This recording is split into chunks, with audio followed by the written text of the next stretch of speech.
This has been one of those weeks where you just want to crawl back in bed and pretend it didn't happen. From the Boston bombing to the explosion at the Texas fertilizer plant to the flooding throughout Chicago, it was a little overwhelming. Dr. Sheela Raja, a clinical psychologist and author of the book Overcoming Trauma and PTSD, is here with us to help you manage your feelings and deal with some of the anxiety. Thank you so much for joining us this morning. Thank you. You know, Doctor, I've talked to a lot of people, family and friends alike, who have been watching wall-to-wall coverage of these events. And, you know, it can get to be a little much. You say we should probably turn away from the television and, you know, the internet somewhat and turn back to friends and family. Absolutely. We have to disconnect from, you know, the television, social media, Facebook, Twitter, all that stuff, and really reconnect with people around us. That sense of community is really important in a traumatic week and traumatic times like we're going through right now. Now, how do you keep these thoughts of, you know, bad things happening from overtaking your thought process? Absolutely. It's so normal right now to have a certain amount of fear and a certain amount of apprehension when you go out and you're doing things.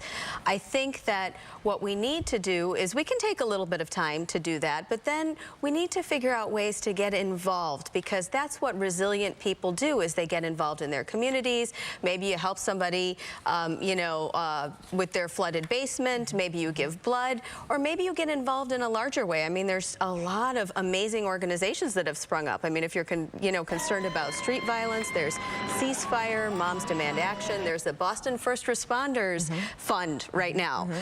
Hope Mob. These are all great ways to feel like, you know what, you're not giving up, and that's learned helplessness when we do that. And then that way, I guess you don't feel so victimized by all of it. Exactly, because when we start saying, well, you know what, the bad guys are always going to win, the bad guys are always going to have access, you know, when we tell ourselves those things, then we're giving in. It's learned helplessness. And, you know, people always say when you see something, say something. But, you know, sometimes when you're looking at these images all the time, you feel as though everything becomes something. Could that guy be the guy? Could that woman be the woman? You know, I mean, how do you get over that? Absolutely. I mean, that's the thing. When fear drives us, that's what ends up happening. And so what we need to concentrate on across the country right now, all of these things have happened, but we as human beings have this incredible ability to feel empathy for each other, whether it's, you know, the victims that are suffering in Texas right now, the people in Boston, you know, the families in Newtown, Connecticut that are still suffering, the people in Chicago.